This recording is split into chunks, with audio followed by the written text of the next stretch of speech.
on your feet. That's crazy. Lunatic. I didn't think too much about the aerodynamics of it. I was just like, I don't want to fall on my side. Yeah. Let me just land on my feet. And it was as simple as that. And that was the thought process. Well, this would be a lot easier if I just landed on my feet. Yes. Yeah. And not realizing that's actually that's the harder thing. That's probably a good metaphor for life. You know, this would be a lot easier if I just landed on my feet. Like, don't think about it. Like, you know what I mean? Like, at that point, don't dodge the bullet, cut the bullet. 5, 4, 3, 2, 1.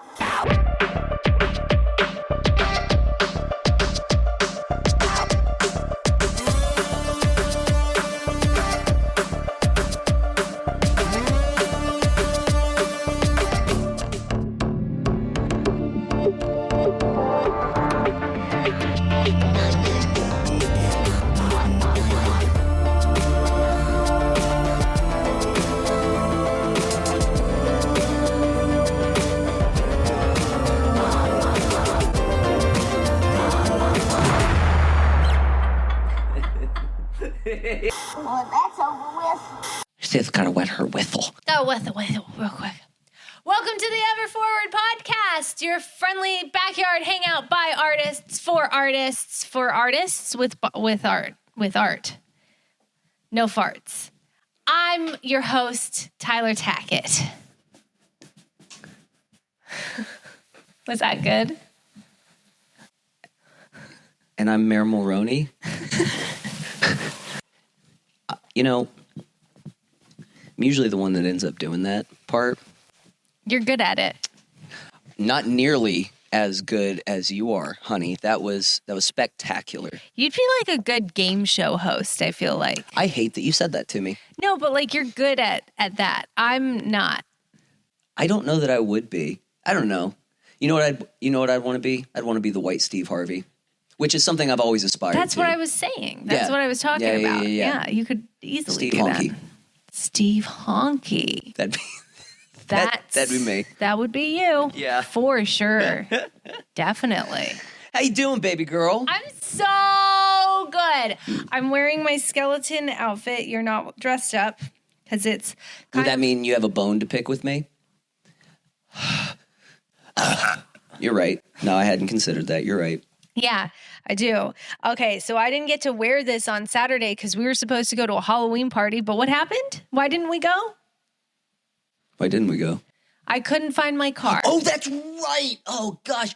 Dude, that feels like a fever dream. I God, know. that was a whole thing. Yeah, you had a whole day plan. We got up early, knocked out some shit, and then you were going to take off and head back to the marina. Yep. And then we were to work on the boat with the folks, and then we were going to go to a Halloween party. Yeah. And I had an outfit planned and everything. I was very excited. Yeah. It was Vin and Hannah's. So yeah, that was going to be so great. Actually, I just realized that Vin and Hannah sounds like Benihana's. Yo, I could fucks with some Benihanas. Oh man, should we go? Do a fucking onion volcano. Yeah, and a date. It's still real to me. The magic of Benihana. Oh yeah. But no, we didn't. We did. Or when they do the fucking ketchup thing and the string shoots out. All of it. I like all of it because it's the little guy with his little wiener comes out. And that's what? Yeah, and that's how. What Benihana did you go to? Wait, are we not talking about the same thing? I don't. That was never my experience. I've only been to like 2 Benihanas, maybe 3. I don't know. But every single time they've got the guy's wiener came out. The soy sauce container is a little guy, and what they do is they like pull his pants down, and the sauce comes out on everything. Oh, really? I've actually never seen that. That's hilarious. That makes way more sense. Okay. I was starting to think you didn't know what Benihana was, and you got tricked into something. No, and everyone that I've ever been to, they've all done that. So that's really funny. I actually have never thing. seen that. No. I feel like I'm getting shortchanged. I've only gotten the onion volcano. I thought that was top tier entertainment. It's very cool, but what's even better is fucking when Benihana's XXX. Yeah, Benihana's XXX on the onion volcano. Yo, that's what it is. Hey man, Rule 34. What is the Rule 34? If it exists, there's a porn made out of it. 100%. There's for sure. Some little guy pissing on an active volcano. Anyway, yeah. So we hot. we were taking down your car, and lo and behold, couldn't find it. One of the most common and biggest fears in Los Angeles. I got towed. Tono. Here's the worst part.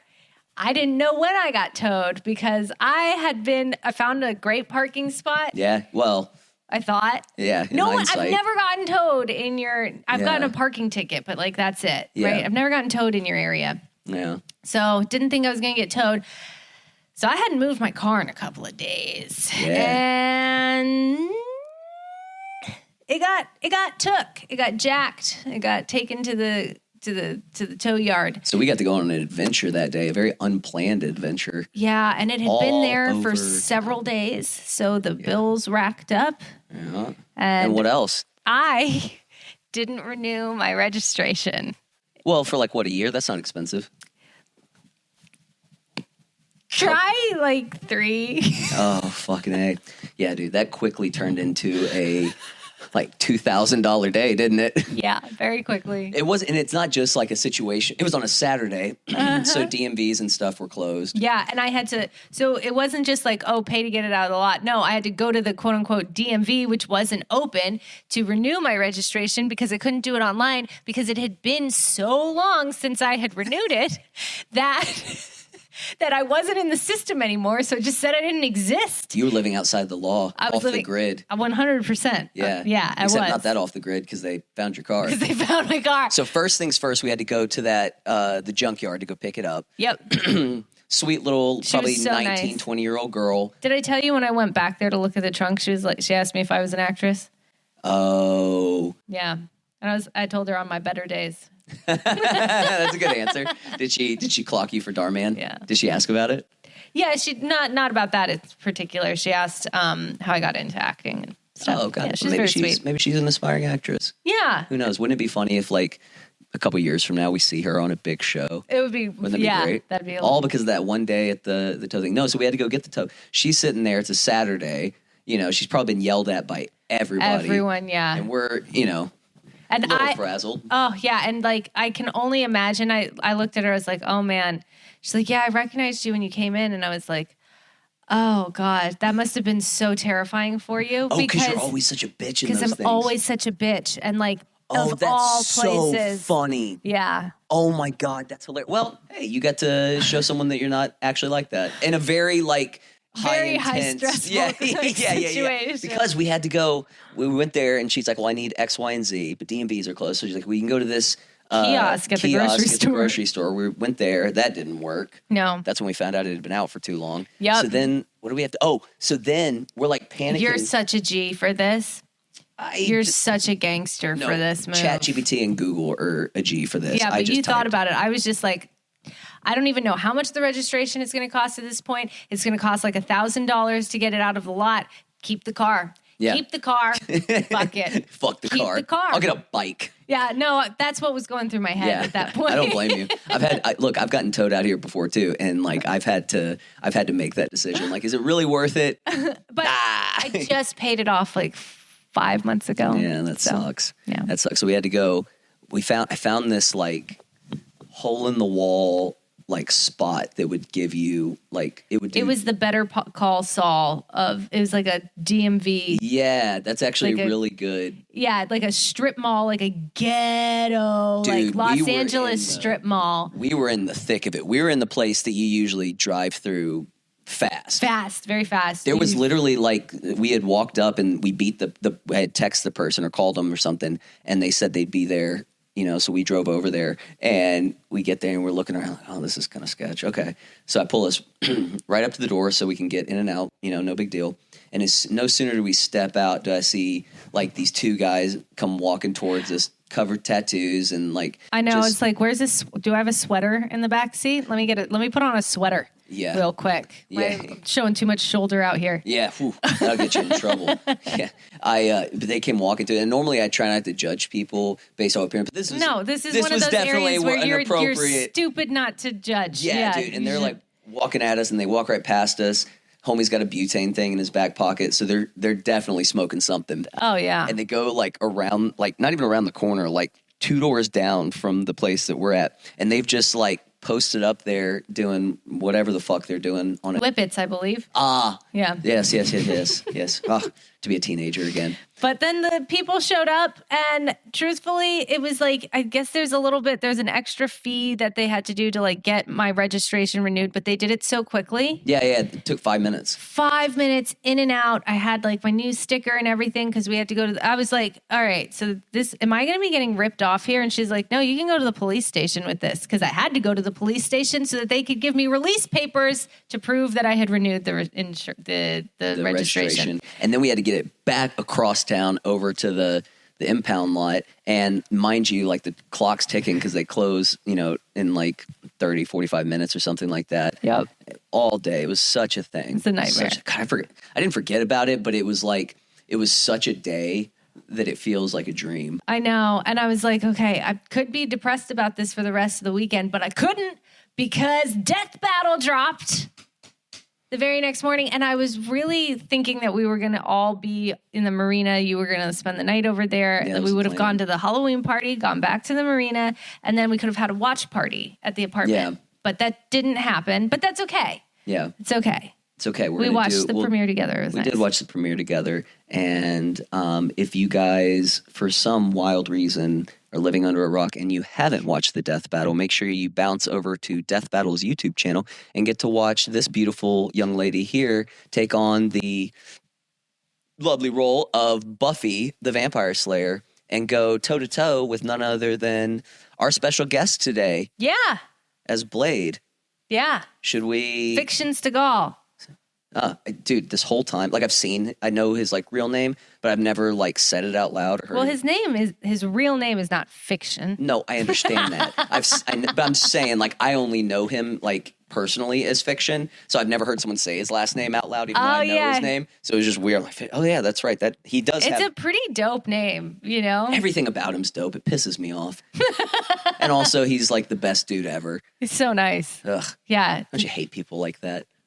No, I really like him. I do too. He's the best. He's the best. So go check out the Death Battle. And I suppose without any further rambly stuff, let's bring on one of the coolest people we know. Yeah, man, you guys, this is an episode that we've been working on, or, Death Battle is something we worked on for a really, really, really long time, trained super hard for. Tyler has done several of them as, we've talked about it before. He was Daredevil versus Nightwing. That's he was Winter Soldier in Red Hood versus Winter Soldier. That was Winter Soldier in the Redwoods. And he was the fight choreographer and stunt coordinator for this project, which is Blade versus Buffy the Vampire Slayer. Along with Tim Neff. Tim and I were in charge of the LA unit and training up you and Fiction and getting you guys the choreo and that sort of thing, designing that part of it. And then the opening segment that involves you guys fighting, I think at least 10 vampires each and like crazy extras and all this just wild stuff. That was put together by the Vegas stunt team, Arhat Orphan Brotherhood. Yeah, so we had Easy a lot of stunts Aaron Ortega and Lance and all the guys out there. They worked on that part, so it was a real team effort. And we were having to, bounce ideas back and forth so that everything looked And then you and Fiction had to go out to Vegas, train a little bit when you could, come back here. It was a real team effort. Yeah, check out the battle. It's incredible. We're all super duper proud of it. It's a lot of fun. It's produced by Ismahawk. Yep. The boys over at Ismahawk who've done all the live action death battles and our collaborators. And you've heard us talk about the movies movie we made together last year and all that. So it was one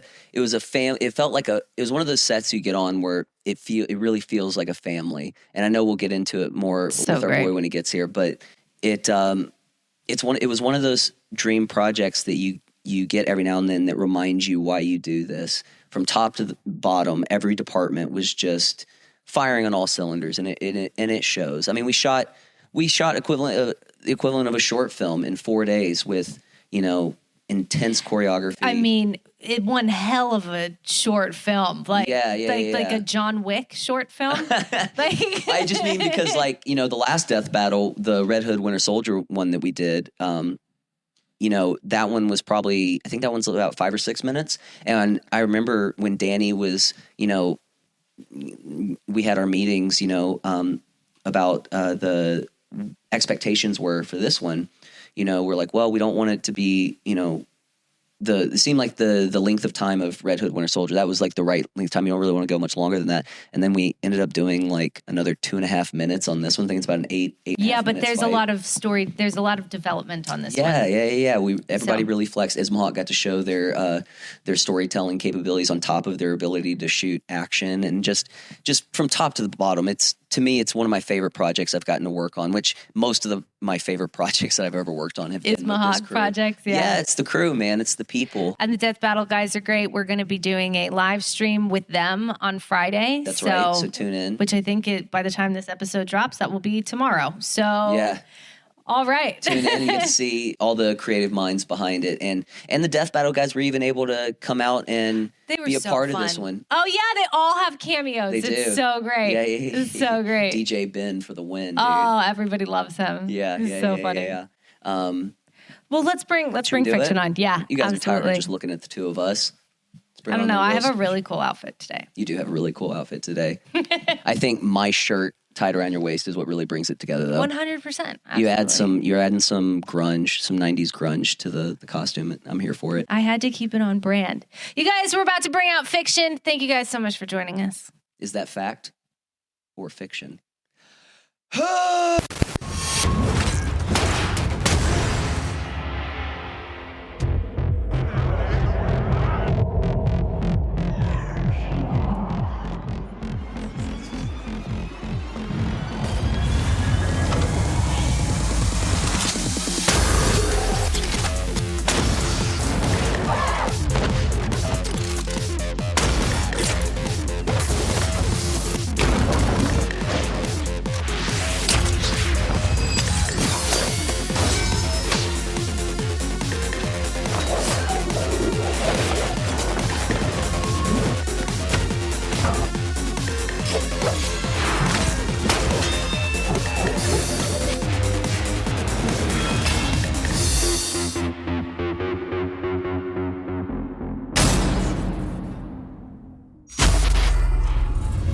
Well, we're back. And guys, we can't express enough how excited we are to have living legend, sword maestro, dancer extreme, and doggone it, one of the best fellas we know, Mr. Fik-Shun. How are you, brother? How's it going? That was a hell of an intro. Oh, I thank like you. That. Thank you. Intense. That was really good. Let me get warmed up. It's getting me to shut up. That's going to be the problem. Okay. I'm still greasing the wheels. You know what I'm saying? We're in it now. Yeah. Thanks for coming out, buddy. Thanks for having me. You're a busy guy, man. It's hard to. I don't know if I've ever met anybody in my life that does as many things as you do and does them so efficiently. It's like. It's funny you say that because I feel like I don't do enough, and it irks me. Yeah, it bothers me. I'm like, dang, like I feel like I don't do enough. Yeah. So hearing that is a compliment, and I'm flattered, but I personally disagree. But thank you. Do you think in that sense that maybe it's like maybe a little OCD or something? You know, it could be. I can't even clean my room unless I'm also listening to music at the same time, and like also thinking about new fight scenes to do. Like I have to do multiple things at the same time. I think that's ADHD. Oh, I've got that. Yeah. High five. Okay, let's go. Let's go. Yeah. I've never been diagnosed, but I think that would make sense. I just diagnosed you. Okay, thank you. Dr. Tackett says you got a screwed up brain just like the rest of us. There it is. You know, but the beautiful thing is, though, we have brains like that, and we were able to use them for good. Yes, exactly. We're like heroes. Well, your words, not Heroes mine. of our own story. You know? in fact, I think it's very accurate because all three of us have played some heroes. Superheroes. Damn Yeah, right. we have. You've been doing it for a minute, but you I'm new to this whole thing. yeah, we popped your superhero cherry. How does it feel? Oh my God, it was amazing. Yeah, see, I needed it, man. After the YouTube journey I've had, Yeah. I needed to be cool for a second. Oh my gosh. Okay, I have a question. Wait, so sorry. This isn't my job. I shouldn't be asking questions. No. you ask all the questions. But what is the show or the thing that you're from that everyone keeps commenting on? And like, is that the girl from Darman. Yes. Darman. What is Darman? Oh man, it is a. How Well, Take your time. It's a moral stories channel type of thing. So it started, you know Jay Shetty? I think so. Okay, he's like the Indian guy with blue eyes who's with a British accent who's always like being like, and we talk about, and then this happened. Sounds very familiar. Okay, I think I did. Yeah. Is he a YouTube guy? YouTube, and he does like a podcast now, and a whole bunch of stuff. Anyway, it was kind of, he would do these, like tell these stories as doing like a voiceover and like have actors kind of act them out, and it was always very over dramatized type of thing. Okay. So it started off essentially as like a rip off of that, like the cheap version, even though back then those looked cheap too. You know, this fair enough. before Yeah, they were who they is, right. and as this guy named Dar man decided to start a channel, and it started off on Facebook, and like we would just act out these ridiculous scenarios that were like would never happen in real life, but it's like all like there's a mean person and then there's a victim, and like and the mean person gets their comeuppance at the end, like whatever type of thing. It's like, well, but here's the thing, they're like moral stories, but every single one of them go exactly like this: don't be mean to the ugly nerd guy, because one day he could be rich and you're going to wish that you married him. It's good advice. Like, Okay. It's really good. It's really good advice. so, yeah, they were really popular on Facebook, and then they went over to YouTube, ups the production value, bought a couple of studios in Burbank, and built a bunch of sets and stuff, and had a bunch of crews. And then they became more like sitcom-y looking, but still like cheesy after school special. Wow. So yeah. But Okay. they blew up. Apparently. They Yeah. did, dude. Like 60 billion views or something like Wow. I think 40. 40. Oh, My bad. whoops. My Oh, bad. 40. 40 Off by a billion couple views. 20 billion. My bad. My bad. I saw a video of you today specifically that had 120 million. I don't think it was me. Yeah, it was you. It was little you, because your braids were this big. Okay. Oh, well, would you? Was I dancing? Yeah, you're Did I have a dancing. red shirt on? Yeah, you did. I Yeah, know yeah, the yeah, video. yeah. Yeah, I Was can't this- run away from it. It's so which good, video is though. it? Which video is This is a dance video. It's the video that if you didn't know me from So You Think, then you knew me from this live performance. I did a freestyle dance to this song called Chain Hang Low. Okay. And it's like, Yes. do a Yes. chain Yeah, hang yeah, low. yeah, do yeah. a yes. And it ended up blowing up a lot more than I thought it would.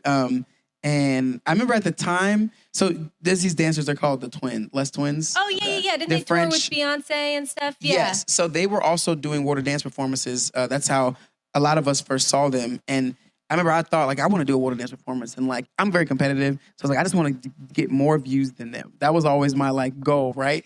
And I'm new to the game of, like, being on the platform. I've been a performer for a very long time. But, you know, they've been killing it. And I remember that time in Vegas when I did that video, I was a little upset because every time I got a water dance performance, I wouldn't even say job because we're not going to go there. But every time I was performing for them, if I was on the card, I would go last. And ideally, they say you save the best for people who want to come to see the most for last. So I had a little pride about that spot. Yeah. But of course, this was just because they happened to be busy at the time, wasn't on the card. So the first time that they're also there with me, I got bumped to second to last, and they got last. So I was like, you know what? I got something to prove right now. How'd it go? Well, I definitely got more views than them that one for sure. Like, Yeah. And remember me and my homie would always look back and check and see like, yo, whose performance you think was better? And he'd honestly tell me, it's like, well, you know, there are two of them and they're both really good. So Yeah. kind of tough. Yeah, Like, you have to yeah. do. And I was like, okay. And this one, I remember like, let me just, not only was I competitive, but I was like, let me have fun and be my most authentic self. Because I've learned that that's when you do the best, that anything you do is not trying to prove something as much as it is try to be the best you in that moment. So 1000%. I had them to prove, but I redirected it into, but be the best me. And it was just it's a fun video, and everyone always comments on like, you're the chain hang low guy, da da da. Yeah. So that's the How long video. ago was that? Oh, that was I was 19.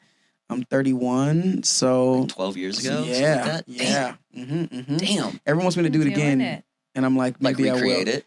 Just dance to it. People just Yeah. I've never danced to that song again since. Like, Bro. not never. I've danced to it every now and then, but I've never made a video to it again. You know what you need to do? because- You need to do a fight scene to it. Oh. Oh my God! Imagine that song. Oh, that's Bro. so Like, all right, check me out now. Like, That's yeah. actually smart. I didn't. Come on, man. Come on. You think I just got this PhD? Because remember earlier I said I was a doctor. You think I just got this PhD for not being smart? Stick with me, kid. I'll teach you something. And the best thing about that is I'm pretty sure the song isn't like a copyright issue. Really? Like, yeah, that was one of the things that they wanted us to do for What a Dance. They're like, we want you to dance to songs. They're like these remixes, like these SoundCloud. Oh, so they don't So they don't have to worry about, yeah. And so I'm like, low key, I could do that. That could be a banger. Yeah, Is dude. that how the song became popular? Yes. No shit. Yes. That's amazing. For sure. But that remix, Yeah. that song, oh my, yes. Did the artist ever contact you? He did. No shit, really? Yeah, and honestly, I'm kind of upset that we never like collaborated and did more stuff. I don't actually know what he's doing. I may reach out recently or now and be like, hey, you got any new music? Like, I would love to dance to some nostalgia and like, you know, do something to some new stuff. But yeah, we just didn't. I gotta connect with him more. Dude, that's super cool. Yeah, You probably made him money. probably for sure. Oh, definitely. Yeah, I remember. See, that's, Got you. This is the lesson I learned from going from dancing YouTube to like action acting YouTube is I was okay with just my videos going viral no matter whose platform it was on. I didn't understand how amazing YouTube could be and change your life until I started realizing some of my other friends got into YouTube and all the views they got, they obviously monetized off of that and benefited from it and you know, they live amazing lives. But you couldn't monetize because you had copyrights on all of them, didn't you? Not only copyrights, but also the ones that weren't copyrighted. Oh, the money's going to them. Yes. Yes. Oh, yeah, because YouTube does that. It will take, like, instead of, like, muting your video or taking it down, which kind of a good thing, it just takes the revenue for it and brings it to the copyright owner. And they can choose to share it with you. But for the most part, they either take it all or they'll split it in half. But also the page that I danced on, World of Dance, they're getting paid too. Oh, yeah. And Yeah. I remember they used to always tell, this before I knew anything, they used to be like, yeah, you know, we don't make a lot of money from these videos. They fucking full of shit. And I'm like, oh, okay. I used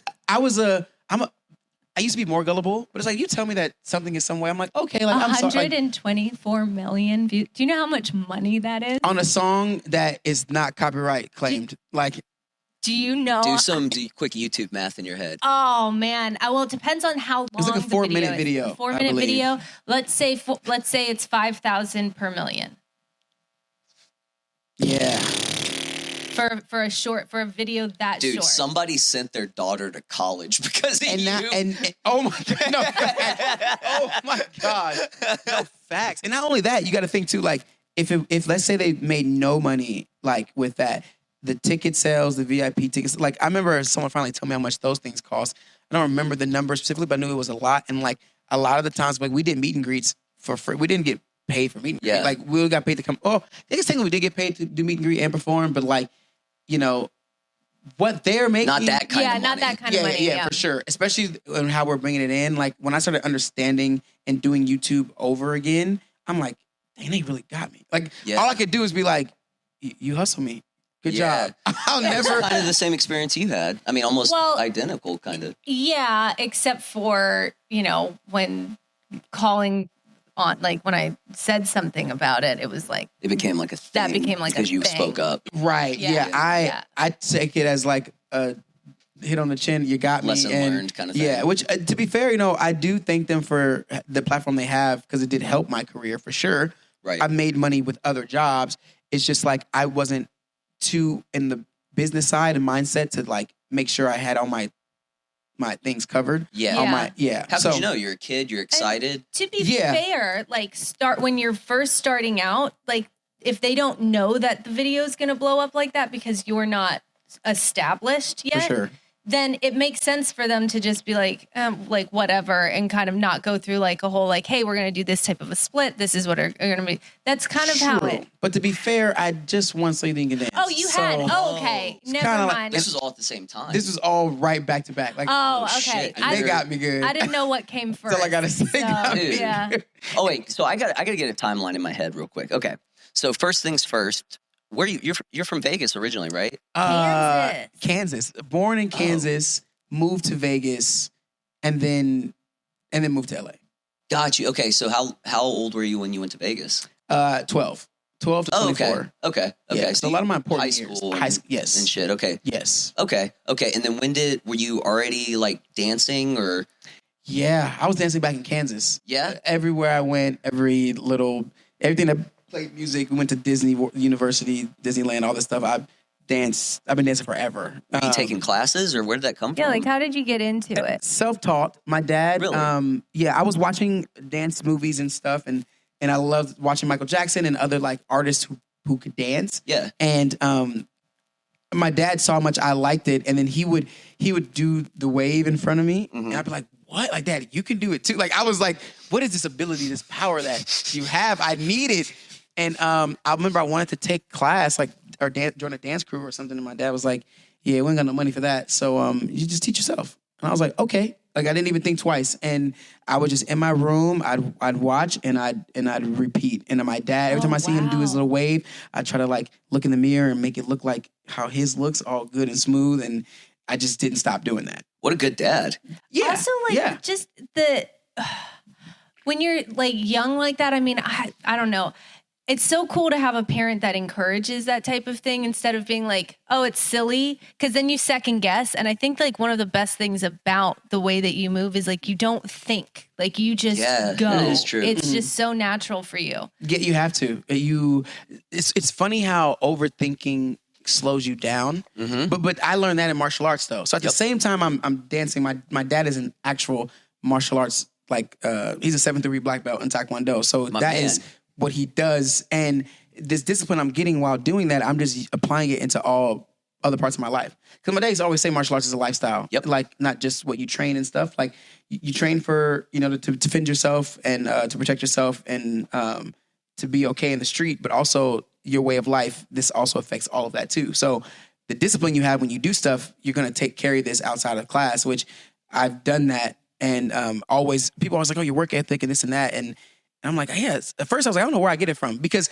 when you do it as a kid, you don't appreciate the things that are being taught to you. You just know you have these skills and abilities that you think almost, maybe I was just born with this. Right. But it's like, well, no, the environment you were in is what honed these things for you. So martial arts did that for me specifically. And yeah, so then him saying, do it on yourself, do it by yourself. I'm like, okay, like, why can't I do it by myself if I train? I already know how to train. I know how to dedicate hours to a craft. Right. It's not that bad, especially when you enjoy what you're doing. So I just applied that to dance.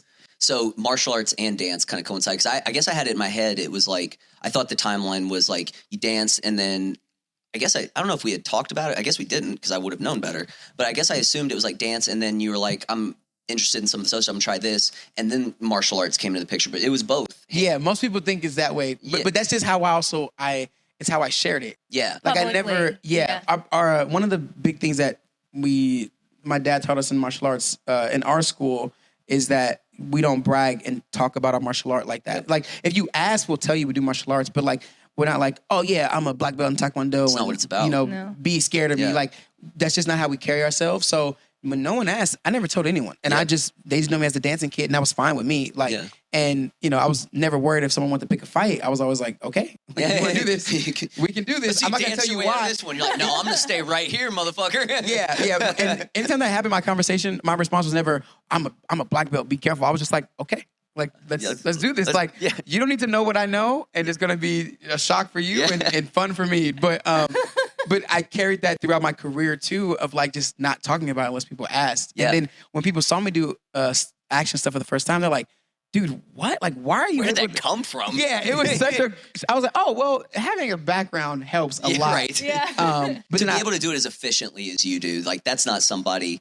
Like, I guess I had that idea in my head, but in the same time, I was like, I same thing. I grew up in martial arts. Taekwondo was my first too. Nice. Did that for years and then came out here and got into Wushu and Muay Thai. Muay Thai is my main thing now, but Taekwondo's a fantastic intro to martial arts, in my opinion. It's like one of the best like foundational ones just for like the dexterity, the conditioning, the discipline with all the katas and stuff you have to learn. That does take a specific type of discipline and everything. And I remember like seeing you move for the first time because I had obviously seen your work before the death battle thing. But then I really started like studying like how you moved and stuff once we started being like, okay, so this is going to be our guy. Yeah. And I'm looking, I'm like, damn, he's good. Because the problem that I see, not a problem, but the thing I see with a lot, and I'm sure you see this all the time too, is people who maybe they've been trained martial arts for like 5 years or something like that, right? And they're very athletic, you know, and stuff like that. But there is this thing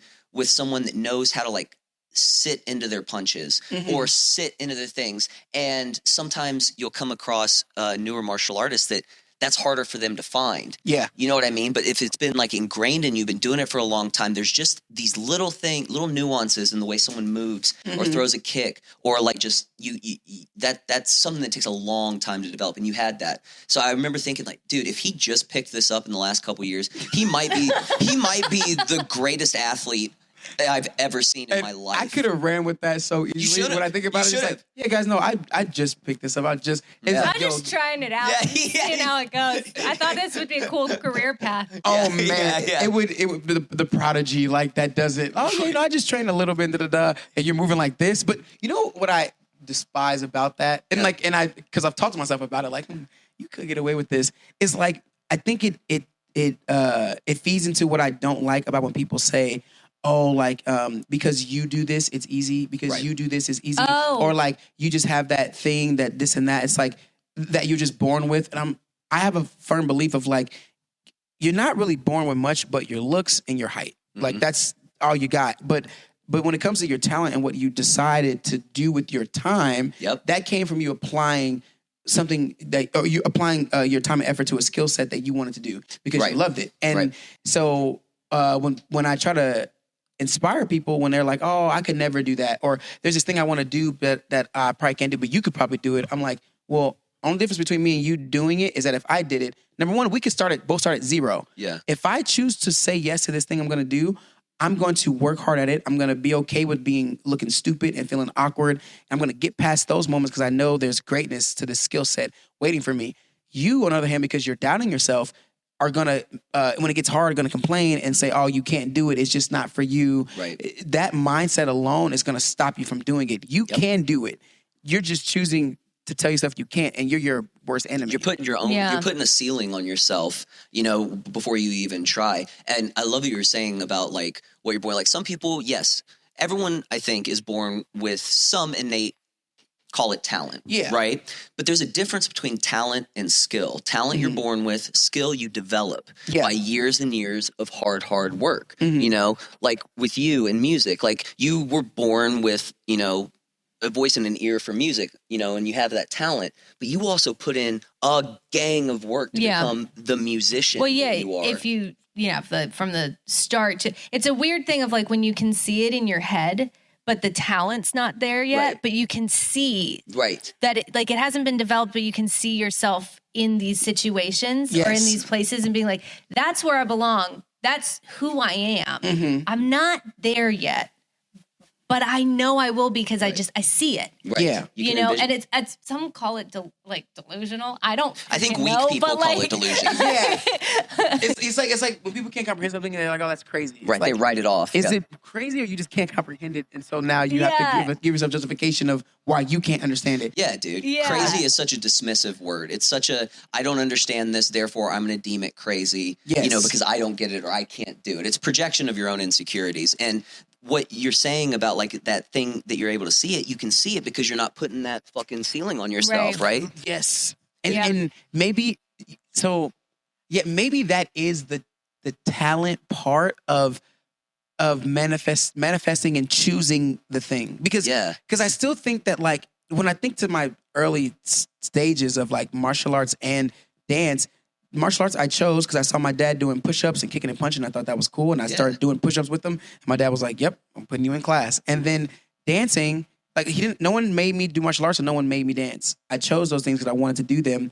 And so naturally, I think when you don't put that ceiling, you are allowing more information in to learn and to be better at that thing than others would. Yep. Yeah. Like you're not putting limitations on yourself. You're open-minded. That mental block is crazy. Because I've had it. I've done it so many times to myself. Like I don't really do it anymore as much, but like just in anything, whether it's acting, whatever it is, of being like, I can't do this right now. I'm getting self-conscious and getting in your head.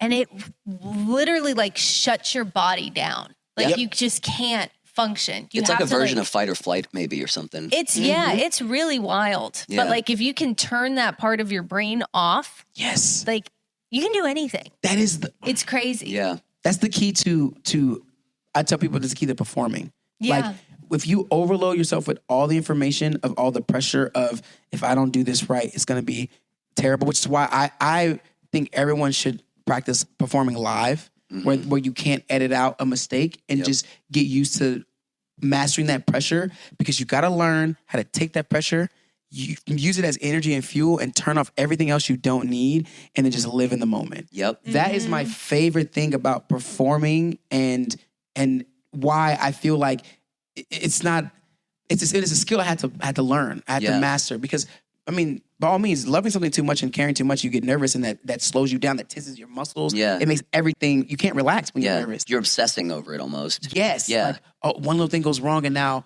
no, relax, live one step at a time. And I love seeing the end result, create the end result in real time. Right. Like, create it in real time. Don't imagine what it's supposed to be. And as soon as you think you messed up, domino effect. And then you just can't anymore. You get in your head, you're not present. Yeah. You know, you're shut off mentally and all that. It's 100% true, dude. It's 100% true. And honestly, like, especially for what you do, and like you'll do these pop-up fights all over the world, really. You know, and I've seen you do it in the middle of New York City, and like on like the pier in Santa Monica and all the other places you've done it. And in order, because you're adding this extra layer of danger, you know, even though all the performers you have in yourself, you guys are all incredibly talented and skilled, and you've, you know, rehearsed as much as you can. There's still that element of like danger to it, you know? So it's not only like, if I make a mistake and get in my head, you know, it'll mess up my performance. You could potentially hurt somebody or affect their performance and stuff like that. And to be able to perform those type of things, you know, in those pop-up kind of places, like the ability to turn your brain off and do that. Like, I like to think I'm pretty good with like pressure, and like I did theater a bunch and stuff like that. I'm pretty good in front of a crowd, but even still, like doing it the way you do, I've never seen anybody do it, at least not as effectively as you do. And I think a lot of it comes from your just rock solid mindset. And I got that from, you're welcome, bro. It's honestly, you deserve the flowers. You really do. You know, we hadn't met before Death Battle, you know, we hadn't met you before Death Battle or anything like that. And you meet new people on set and stuff, and you never really know what to expect. You know, I like to believe I live by a pretty strong rule that I give everyone respect, or I look for the best in everyone until they give me a reason not to. Yes. You know what I mean? I assume the best until you give me a reason not to. Now, has that gotten me in trouble from time to time? Sure. Thank goodness I have you to be like, hey, dipshit, put your head on straight. It's that I just go with the stomach. Yeah. The second that's a good balance to have. Yeah. It's worked out. Because all of just one side, it's not the right, like, only combined is it the right answer. 1,000%. You know what I mean? Because there's always that, like, I've done it so many times, but when you're like trying to see the good in something, then you start convincing yourself eventually, like, that things make sense that don't make sense. Yes. Or like, you're like, oh man, I'm just being an asshole here, aren't I? And sometimes you need someone to be like, no, be an asshole. This is a good time to be an asshole. Yeah. Right. Yeah. Like affirm that, like, I'm not tripping. Am I like, this is right? Okay. This is the moment. Actually, now that I think you listen here, I'm gonna stop giving you a pass because I give you so many, and you keep just ripping them up. Like, it's crazy. And I think the combination of the two is fantastic. You need that balance. It's funny because when you were just talking about the danger added to like fighting live and stuff, to me it's no different than, imagine what professional boxers and UFC fighters go through, like, in the ring. Like, not only are you fighting the opponent in front of you, but the crowd is influencing you too. Like, they cheer every time you get punched. Imagine what that feels like. Like, it's not just you and this guy by yourself. He hits you, and you can think about, okay, how do I get the next hit in? No, he hits you. The crowd went crazy. They're cheering for your downfall. Yep. You have to think about all these chanting things. Their name. Yes, if you're not the one's name being chanted, that's giving you a negative. Like, so I praise every athlete and anyone that can do anything of their craft in front of people, because adds danger, but also adds pressure. But pressure makes diamonds. I think that's when you find out who you really are, is how you are under pressure. Yeah, dude. I love that, dude. Let's go. What's she say? Steph Curry. Is that- My favorite. It's my favorite when like there's just all hope is lost and you just see the little.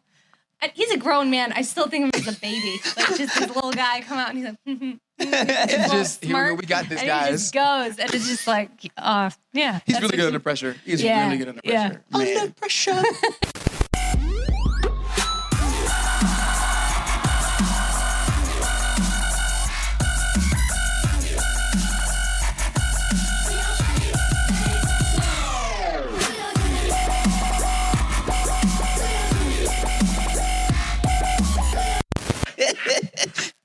Whoa. What a way to start. Listen, Hey. I didn't want to say anything, but there is some lipstick on my mic, and it is not from myself nor Fik-Shun. Oh, yeah, I do that sometimes. I used to like, I have a chipped tooth. It's not from that, but I used to like accidentally bite the microphone, like when I would be singing. Accidentally? Sometimes. Yeah, like I would just like smack, just getting too into it. You know, kind you're of in thing. control of the. I've known people that do that. They accidentally bite things they don't want to bite. Yeah, occasionally. Yeah, you know? like their boyfriend. That's a wanting Sure, type of situation. sure. That's a you can't help it. Like that's like, oh, it's so cute, I'm gonna kill it. You Okay, know? well, look, Like- I've heard Fik-Shun, that. don't Yeah. call me cute in front of Fik-Shun, okay? It's okay, you know. Hey, it is what it is.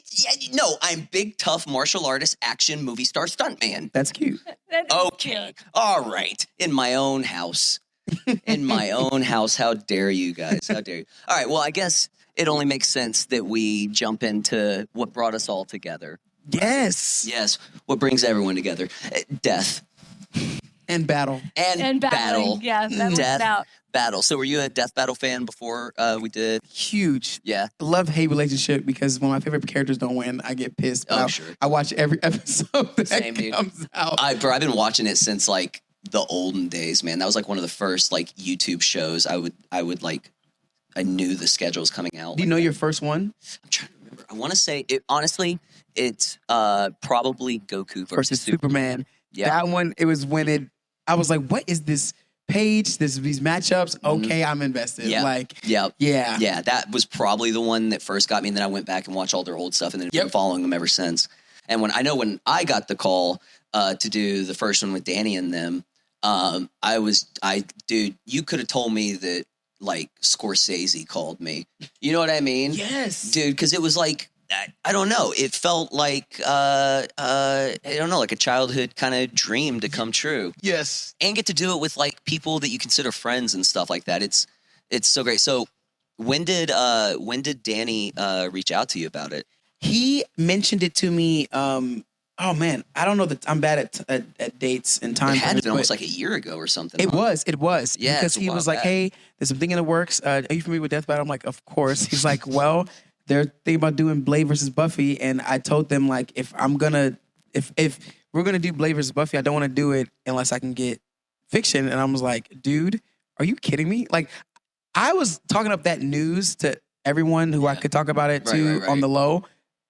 I was so hyped. Oh, and us too, yeah. I was like, dude, yes, I'll do it. Like, to be honest, he's like, yeah, we'll give you a little something for that. I was like, in my mind, I'm like, I'll do this for free because when you're a fan of work, and like, I'd seen some of the live action. I mean, there's only two other ones. Yeah, it was just the two. So we did, like yeah. the ones I saw, I was like, yes, I already like Death Battle. I'm already a fan of Death Battle. And then when you start doing live action, okay, that makes it where that's possible they'll do more. Right. And I get to be a part of the live action trilogy. Come Like, on now, dude. Can't Come say on no now, to that. dude.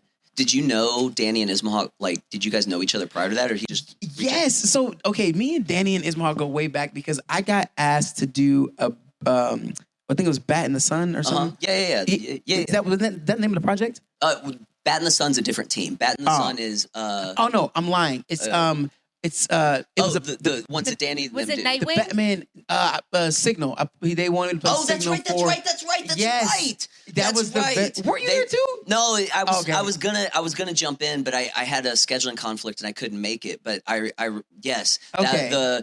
The secret superhero Is this the project. one- Yeah, is can we that- talk about that- this? It's like not. It's like I don't know. Okay, I don't whoops. know is the thing. No. You're okay, good. let's You're just say good. this. There was that project. There's a project that Danny brought me onto that never came out. It Yep. would never come out. But Right. I got asked to be a part of it, and it's when I first did anything live action like. And, that was your first like acting thing and like all that?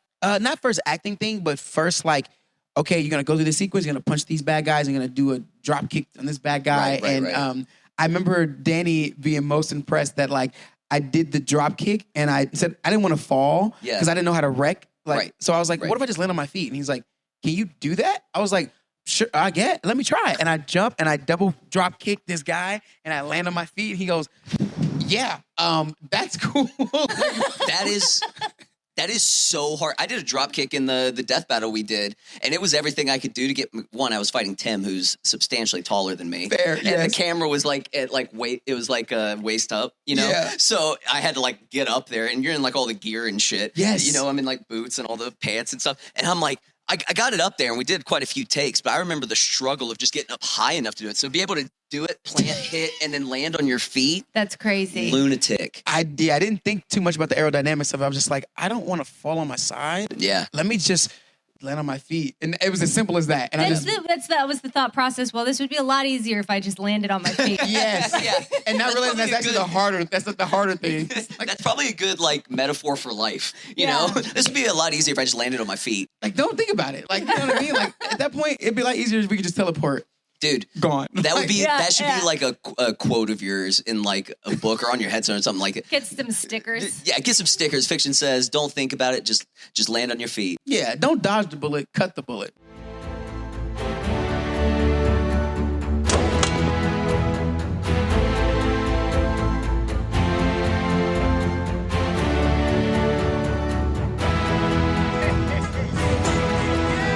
Hey, let's It's simple. go. It's simple. Let's go. Have you said that before? Or did you just come up with That that? just came up. Dude, That's if that good. doesn't become your tagline forever. That's good. Oh my God. I'm gonna keep that in mind. But yeah, so that project was the first time I met Danny and got firsthand experience of what it's like to do live action stuff on camera. Yeah.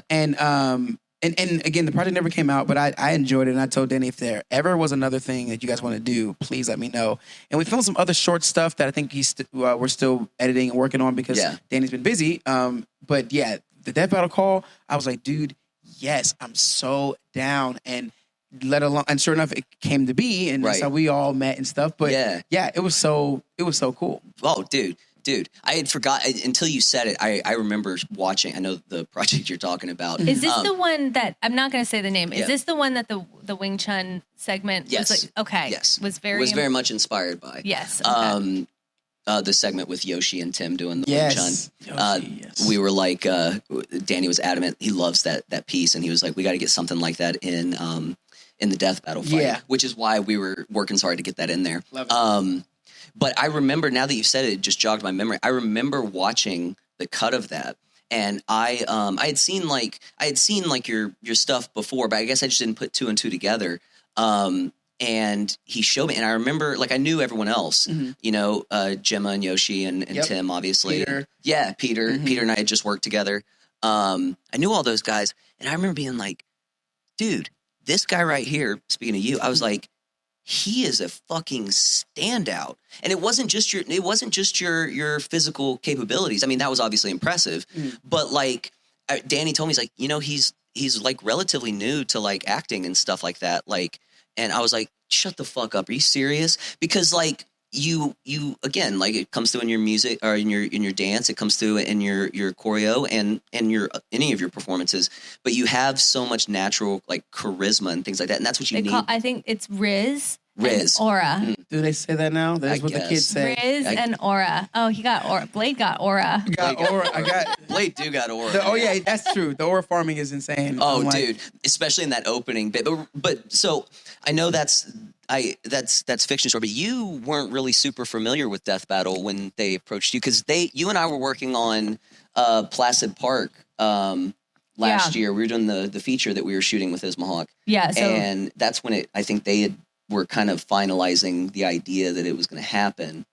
yeah. Like, was that the timeline? Well, we did the movie, Right. and that was my first time working with Ismahawk. I knew of them because I had seen before we were dating. We were homies and collaborators for a while. Okay, So, okay. Best way to be. yeah, for like 10 years, and I had watched you like just kind of like grow and was like a fan, and I would see him post these things, and I thought at first I was like, shut the fuck up. Did you get like a Marvel? Wait, like what did you? That's how good. That's how good it looked. Dude. I was like, dude, what is this? So that's how. So I was familiar with them, and I was very familiar with Ismahawk because, but like purely from an artistic standpoint of like what they do looks awesome, right? Yes. You know, and I would love to be able to work with those guys someday and see where they're going. Didn't know this would happen. But when I got to do the film with them, that's how I met Danny and them. And so, you know, and I'm sure they figured, you know, well, Mair's blonde and Tyler will train her up real good. So Yeah, that makes sense. So yeah. Wait a second. This was planned from the beginning. Yeah. Damn you, Danny Shepard. Damn you. Wait, was that your first time doing like action stuff? Well, Can you talk about it? yeah. Okay. I starred in a really bad action film. It's called Unchained. It's on Amazon. It's pretty unwatchable. However, it was. I have so much respect for like the fact that this movie was even made because it was like a friend of mine who we have the same manager, and our manager was like, you guys aren't getting enough like lead role auditions for stuff. Like, and the agents don't want to send you out for them because you don't have those credits yet. And he's like, but I'm frustrated because how do you get the credits if they won't submit you for the project? It's such a catch-22. It's such a Right. catch-22. So he was like, we're going to pull some money together and we're going to make this film. It's not going to be good, but we're going to make it. And we're going to get distribution, and we'll get a name actor or two in there. And we're going to put Mair as the lead. We're going to put, Ilya as the producer, and we're going to make a movie. And then you have the credit as a lead actor, and we're going to make it an action film. So that's what they did. And, it was a teeny tiny shoestring budget. Unchained. And it's once again, very difficult to watch, but the fact that it was made was great. Yeah, and I learned a lot. I trained it was mainly boxing. Okay. Though. So, not they were real nervous about getting too many kicks in there because of the insurance. They couldn't afford much, Oh my God. So they were like, we're sticking to upper body work, and that's about it. Fair. But, I trained a lot for that. So I was like familiar with it. But no, I danced growing up, So that's your body awareness. Yeah. Yeah. Yeah. Choreo memory. Because really, things like I that. mean, obviously we were there through the rehearsal process and stuff, and like it was great, but also seeing it, the finished product, like it looks so good. Yeah. It's really good. Like, there's moments in there where I'm like, go off. Shout outs to Mair. Oh my, like, I know I've told you ad nauseum. I've complimented you guys both individually, but for the sake of saying it, like on camera and for people to understand, like it's interesting. You can have two performers who are both, say, equally talented, right?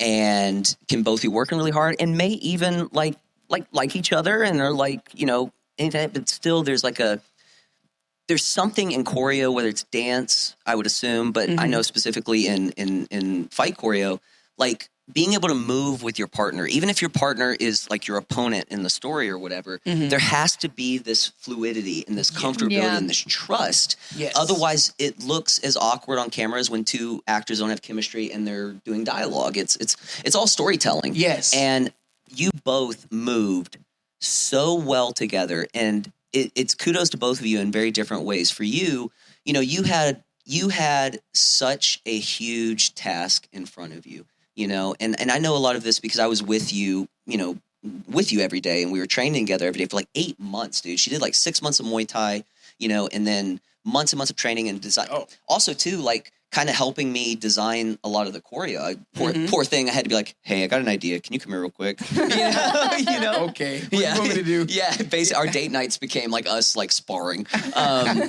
which is cute. But it wasn't even just martial arts. You were going to have to do like a variety of weapons, and you're going to be paired up with someone who is quite literally known for being a master of his craft. And it's going to be this big production. That's a monumental task, but son of a bitch, dude, you showed up every fucking day. The days where you Facts. guys were together, the day like where it was you and I, and we have our normal stuff. We were doing this podcast and we were doing all this other stuff, and you still like you showed up every time, put everything into it, and a willingness to learn and be malleable and coachable and getting out of your head and things like that, right? Which I is was hard very to impressed. do. Yeah. It's- Well, thank you. Yeah, because with even the short form content that I make, it allows me to work with a lot of people very quickly for like that minute of a video, whatever. And you get people who can't get out of their nerves, and at that point, they don't become unteachable, but it's just like it's not gonna get any better than this. So we just now have to settle for this, which is okay. It doesn't make me upset or anything, but it was really nice that like you could get out of your head and just keep getting better and better. The more we did it, it just every take was better. Every take was better. Every take was better. So like that's really kudos to you, because some people do the opposite. They go, it gets worse, and every time they mess up a little bit, it goes worse. That wasn't you. Yeah. Well, you were so great. You were so great. Yeah. One, it's like butter for you. Like it's like breathing. Like it's so second nature for you to move the way that you do, and just to pick up the choreo like that. You know, you don't even have to think about it really. But you didn't ever get frustrated with me, which is so, you know, and I didn't really know what to expect. I figured Ismahawk, you know, that there's a certain vibe to that crew. Yeah. Imagine You show up, you're just a dick. Oh my God. It's like, guys, I'm going to take a 5. Yeah. No, no. If she don't get her something. Yeah, right. Never But that. you never know. So I was expecting everything to be cool, but I'm aware from, you know. No, you're a mayor. I'm a mayor. But from being in entertainment, like I know what happens once you get into your head, you know? So I was trying definitely not to do that. I wanted to be as prepared as I possibly could be for on the day. Yeah. So that we could have fun and perform, so that it's, you know, because we are playing characters. It's not just It's still about acting. the moves. It's still acting. True. You And what know? you had to do in that amount of time was not ideal. Like, to be fair, like, as I've been studying more film stuff, and like when it comes to the action, like we did that in a very short amount of time, and we did so much in the days we had. Yep. That's like in the real world, we would have more time to do that stuff, but we didn't, and we locked in and we got it done. And it wasn't even just like you guys fight. I mean, majority of it's you guys fighting each other, but then there was, you know, a day where it was like, I don't know how many people we had in the club scene. You know, you guys alone, like I think each fought at least 10 people. Something like that, you know, and each had a variety of choreography. You were having to use multitude of weapons just in that sequence alone. That the sawed-off shotgun that you're using. Oh, doing the Terminator flip? Oh my God. Dude. And that thing was heavy. And it was like, I think we'd been shooting for a couple of days at that point, and so like everything had been so like easy for you, right? And then, you know, come in, and I'm not in that sequence, so I get to film all the behind the scenes, and it looks so dope. It was when you were shooting me, and we kept having to do like get your hand placement right. Oh my God! So for like 3 minutes at a time, you're holding that shotgun had to be like 8 pounds minimum, 10 pounds. Oh yeah, and you like it was the first time where you're like, and you're joking, like having a good time, and you're like, man, this is heavy. Yeah. But it's heavy. Yeah. I know, it's like, They're like a little lower, a little higher. That's the thing too. It's like now hold. Now act. All right, ready? Yeah. Hold on one sec. Sorry, Fik-Shun, just a little lower. Yeah. Hold it steady. Okay. Action. Okay. Yeah. Boom. Oh yeah. Then you had to spin you're it. like spin this, it. but Oh, you're probably like you spin it relieved and at that land it right point. there. Oh, Okay. fuck. Yeah. Got it, guys. Like, Dude, for that real. would have been hard for God. anybody, dude. Just holding your arm out like this for a period of time is hard. Yes, like that was one of the things we had to do in class, in martial arts class. Whenever if we did something wrong, you know, we had to take, you know, the pads. You put on your hand and the kick, those things weigh nothing. Until you're holding them. But you sit in a horse pants and you put that thing like this, and you have to hold that mug for who knows how long. You get to say, and if that pad falls, you got to do 50 push-ups. Oh, dude, you're just begging for mercy. It feels like 50 pounds. Yep. It's like, don't fall. Yep. But it weighs nothing. Yeah. So that was a thing. But no, I will say it was very funny that I remember some of the takes. You actually hit me a couple times. I did. I'm so sorry. And I was like, they were like, oh, did that stack? I'm like, no, it definitely stacked. Yeah, there's no way it didn't stack. Because it definitely, I See feel this it. busted lip, it stacked. I was like, I felt so bad. but it's okay because we got the shot and it was great. My favorite was the bottle breaking. Oh God. We had 2 of those bottles available. So guys, I'm sure you've seen the clip. If you haven't, go watch Death Battle. You know what I'm saying? Boom, Blade vs. Buffy. The part where she breaks the bottle on my head, the first take, you got nervous, right? And like, I think you bounced it off your arm or my arm or something. And they were like, well, we have one more left. Yeah, no pressure. They were like, just go full force. I had actually, because And you're like, is it gonna hurt? Like, so I've thrown the it's like the sugar glass, Yes. right? That breaks really easily. So I've done tons of stuff where I've thrown it and that shit's like, hit the wall and it's everything. But I've never actually hit a person with it. And I was like, You still feel it. I never got hit with it. So yeah, it was our first. You still feel it, man.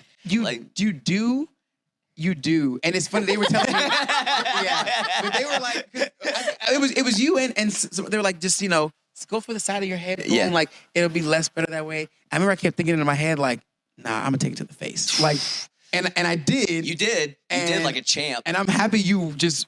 I was like, Mair, just send it, just right through. Boom. You're like, I'm gonna be okay. Just do it. Yeah. And sure enough, I seen it coming. I'm like, yep, this is the one. I closed my eyes right on impact. And that shot just looks so good. Oh, it's spicy as fuck, dude. I understand why people like getting not beat up on camera, but those type of moments make you feel like I took that. Yeah, dude. Like I did that. Like that's cool. It like, is cool, dude. Cool. Just as cool as to me. I think getting beat up is cooler than like winning the fight because you earned it. Yeah. You know what I mean? Yeah, or like but you that take your licks. Yeah, you take your licks. Yeah. But it felt like someone smacked me like with an open palm across the forehead. Oh. And then it just went away. It was just for a second, like, psh, I was like, oh, yeah. You definitely feel it, dude. I did a music video years ago for Alice in Chains, and it's this like big fight scene with me and this older gentleman like through the house, and it's like super brawly and stuff. It's really great. Phantom Limb is the song. Go check it out. Shout out Alice in Chains. R.I.P. Lane Stanley. But the guy, they want to do the scene where I've got him on the ground and I break like a vodka bottle over his head. And older gentleman again, he's bald-headed, thin skin, and I think we only had 1 or 2 bottles, same kind of situation because those things are expensive. And I'm trying to take care of this guy, but he's being a champ, the whole time. He's a real trooper, but he had never done fight choreo or anything. And I crack this man over the head with that bottle, cut his head. Oof, yeah. Bleeding all down his head. I was so nervous it was gonna like get in your eye or something. Yeah, the eye would have been bad. I don't know. I panicked and I knew I was panicking. And because I did this another time during this where it's like I know I'm fucking up, right? And I can't stop it. Like my body can't stop it, but my brain has already seen it play out the way it's about to happen. And I'm like, God damn it. So I go in and I'm like, well, I just fucked this whole thing up. Yeah. And it's like in slow on the motion. first one. Yeah.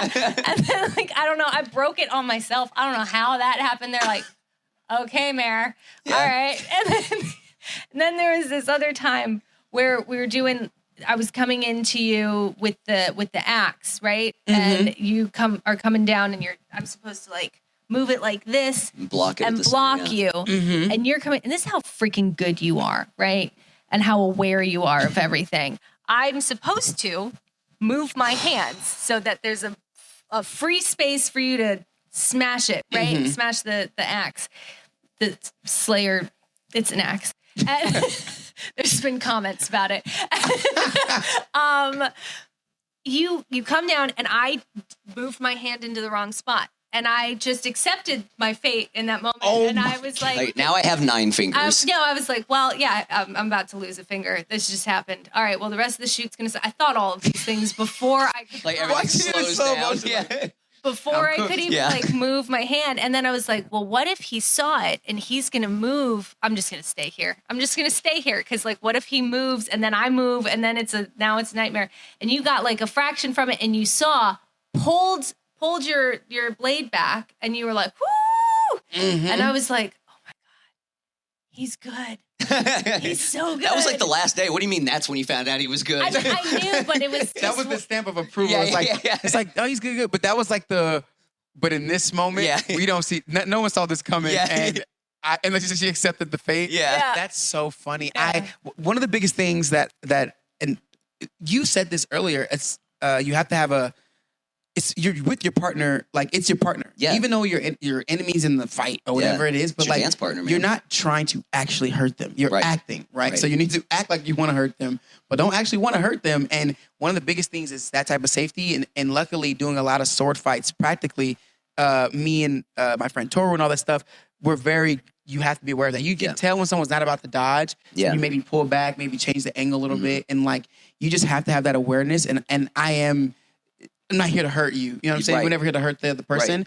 I've worked with people who just don't have that awareness. And I still and I was like, it's okay. Like, cool. And I know they don't do it on purpose. Right. But thank you. That's a compliment. I appreciate that because I feel like, I definitely was like, ooh, them fingers are not, move those. Because that's not what it's supposed to look like. Even though they were plastic or whatever, like fiber. Still hurt.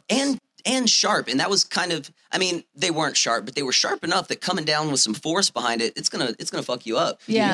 You got a nice little cut on your hand from it. That was my bad though. Yeah. Well, I mean, it's gonna happen. But I slipped my nose on the plastic. That's right. Oh, That's plastic knife. That's right. It wasn't even. I just got excited and blocked too close to my face and then slide. Yep. I was like, well, guys, I'm bleeding. It's still got an edge to it. It's still, character. It was a character choice. You were helping Ange so she didn't have to do more makeup. You know what? Real blood. How about that? Yeah. He's take the makeup off now for the last day. Let the scar. Let the scar show.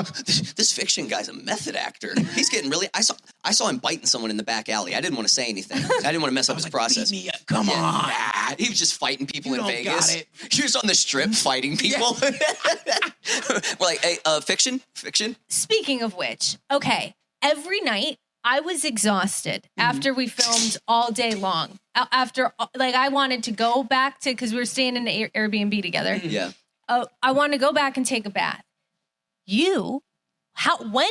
What were you doing? You went out every single night. Yeah. Dancing. And what was I doing? Dude. You were just going out, and I was like, how is And you don't really drink coffee or anything? No. I don't know where you get that energy from, man. You're superhuman. So when I'm working on a project that I love, it gives me so much adrenaline. Yeah. Like I've never done a drug in my life. And I feel like I get the most, what do you call it? I get that what is that feeling called?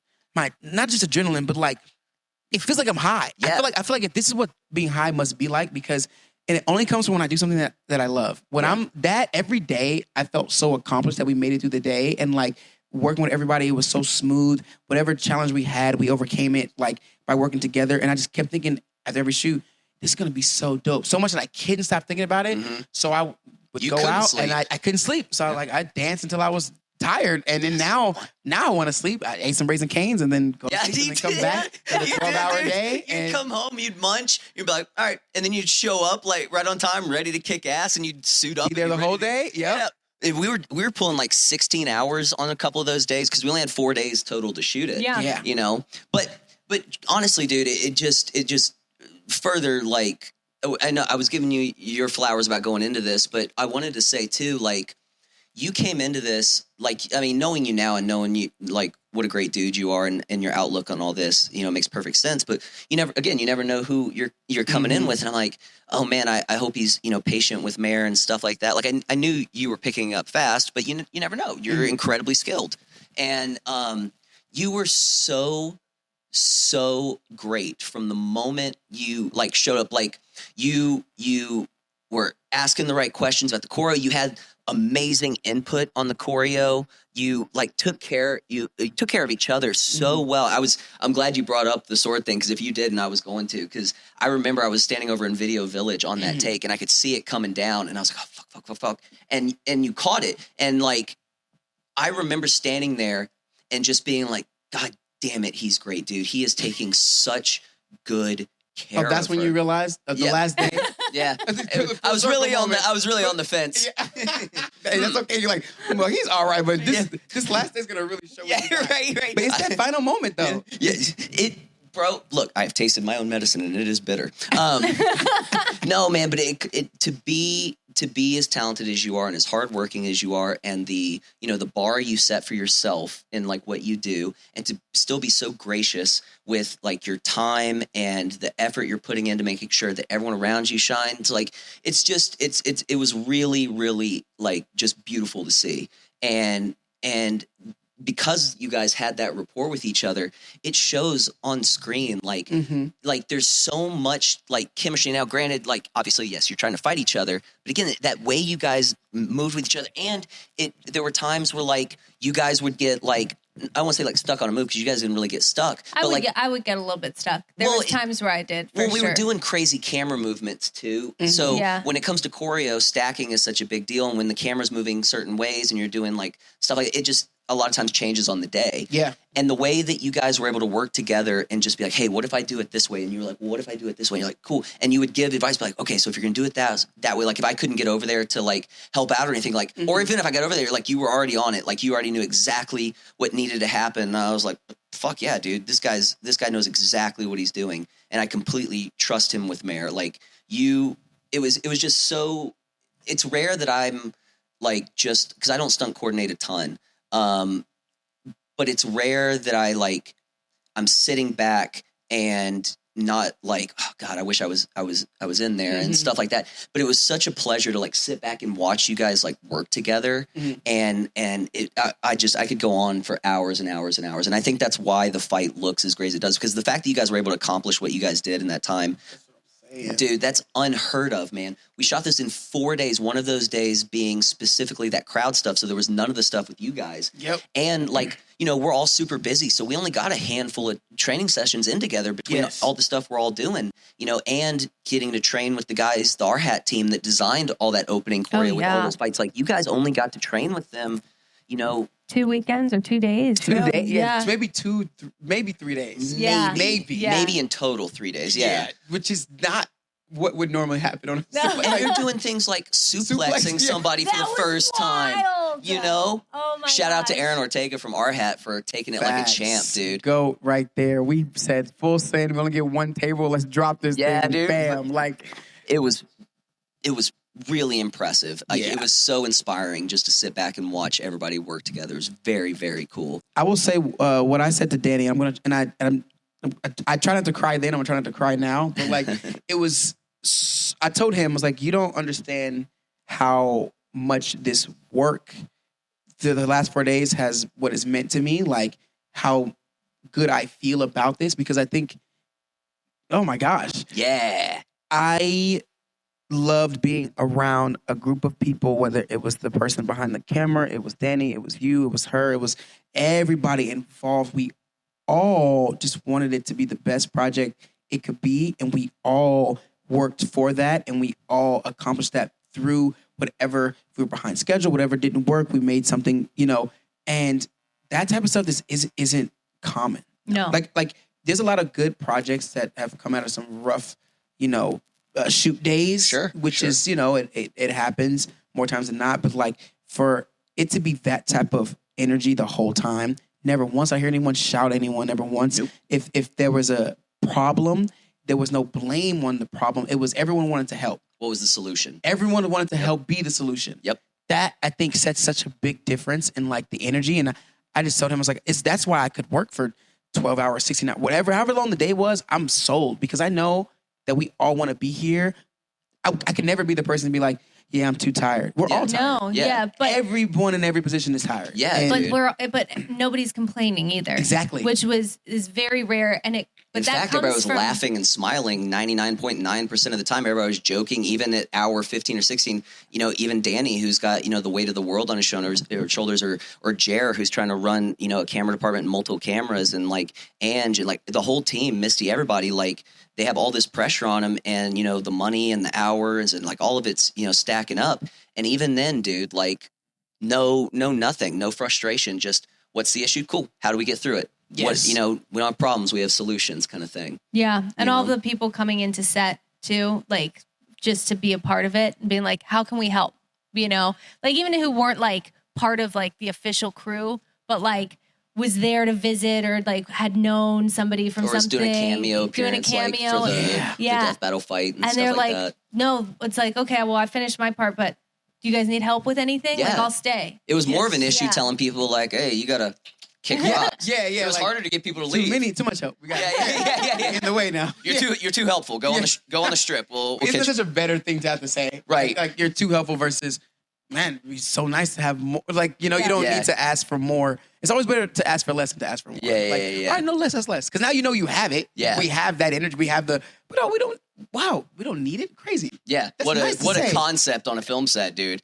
Oh, my Never goodness. happens. But that's the reason you do these things, man. That's why projects like these are so special. And we've all worked on really, really big stuff. I've seen you throw hands with Jackie Chan. Like, man. Oh my God. Moment. and those are and those are like monumental things. But sometimes on those bigger sets, like it can get a little corporate. It can get, it's harder to find that kind of symbiotic, kind of loving, good vibe relationship. Yes. But you get a group of people, like you said, that are all invested in the project, and there's this love and this excitement and stuff like that. That's what it should feel like on all of them. It's easier said than done, but and it's what I want to bring to every set. And I think that's the part that made me emotional was like, that is what I bring to every set I've ever been on. Yeah. And I've always been a believer of like when you guys were joking, like, oh, I'm happy you didn't get I didn't get frustrated. It's like, well, I know that me getting frustrated at anything that doesn't go right immediately, it doesn't help the project. Nope, not at all. It only adds more of that negative feeling to it. And then now more mistakes happen. Now more things.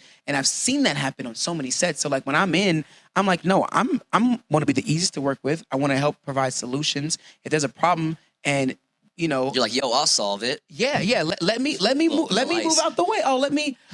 Is that part difficult? Let me give you more space to do this. Like let me help. And because everyone was like that, I'm like, damn, the world feels like such a good place right now. That's how it should feel, man. Damn, I'm gonna cry. Good.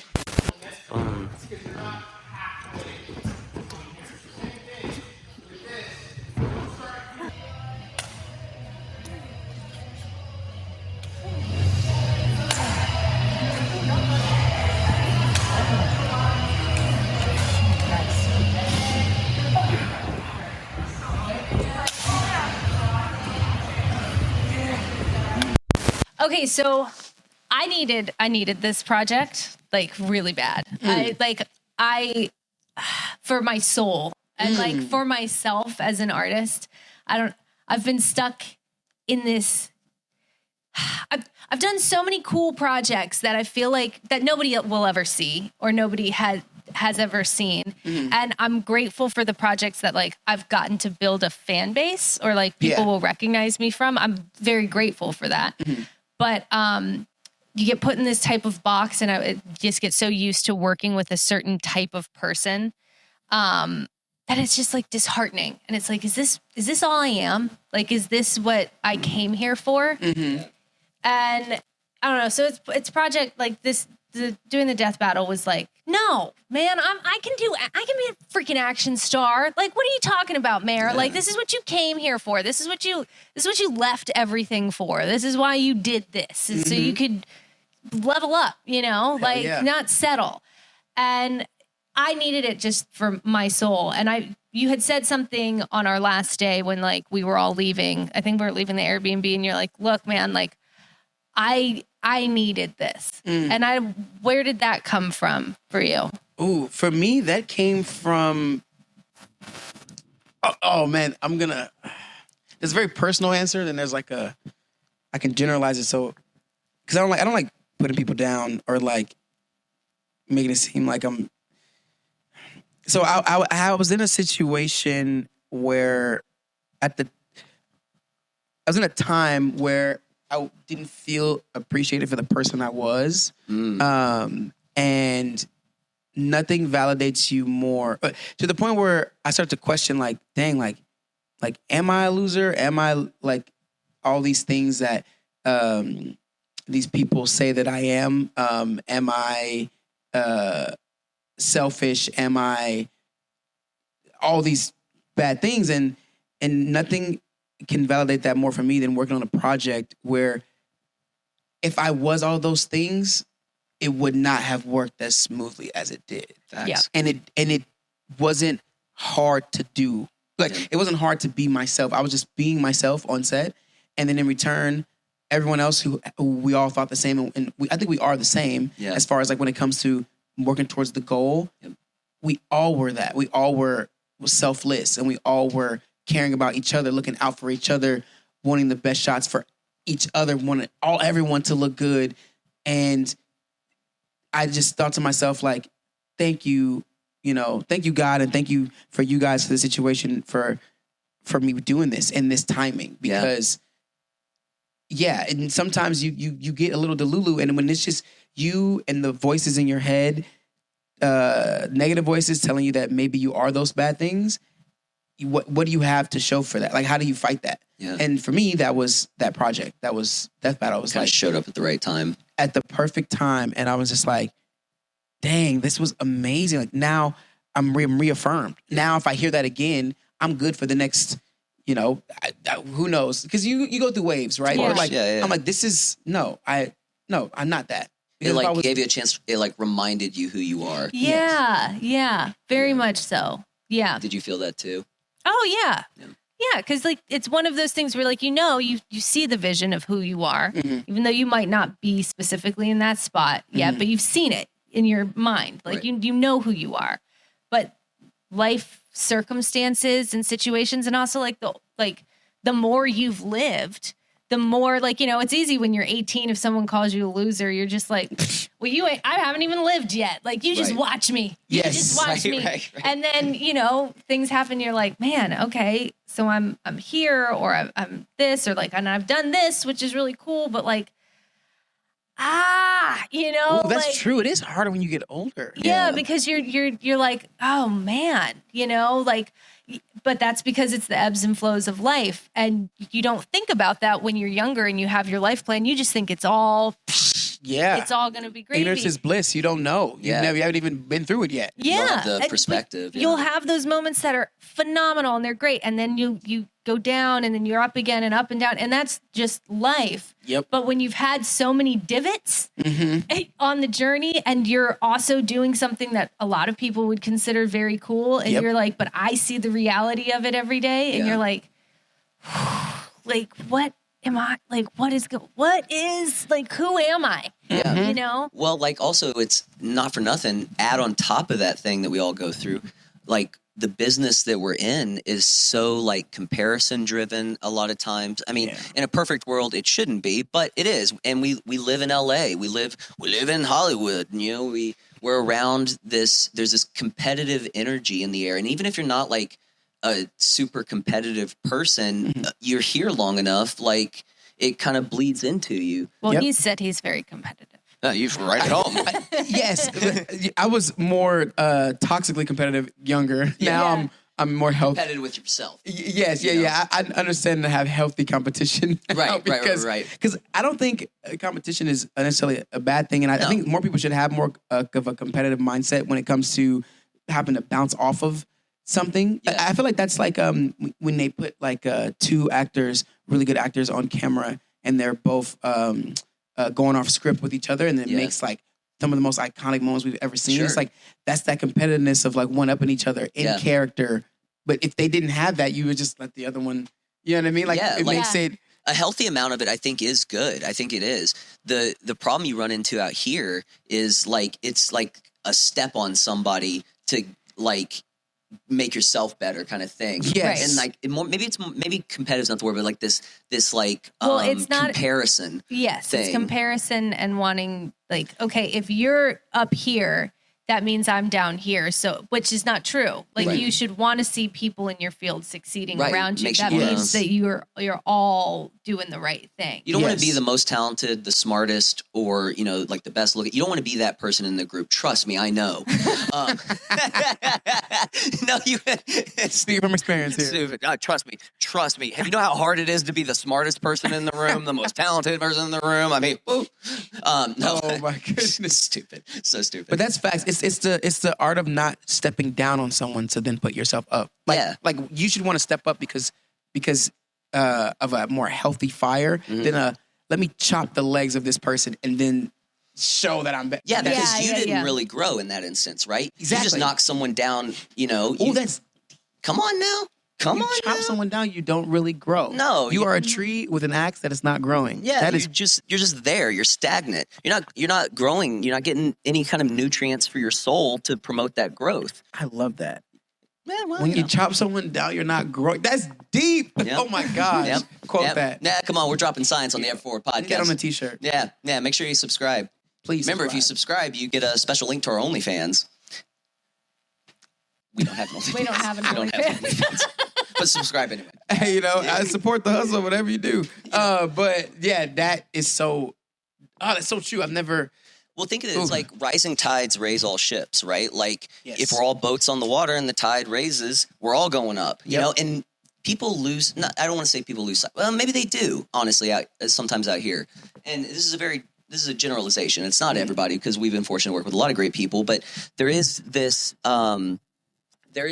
like thing where everyone's like about me, and you forget that filmmaking. That one of the things that makes it so great is that it's a team sport.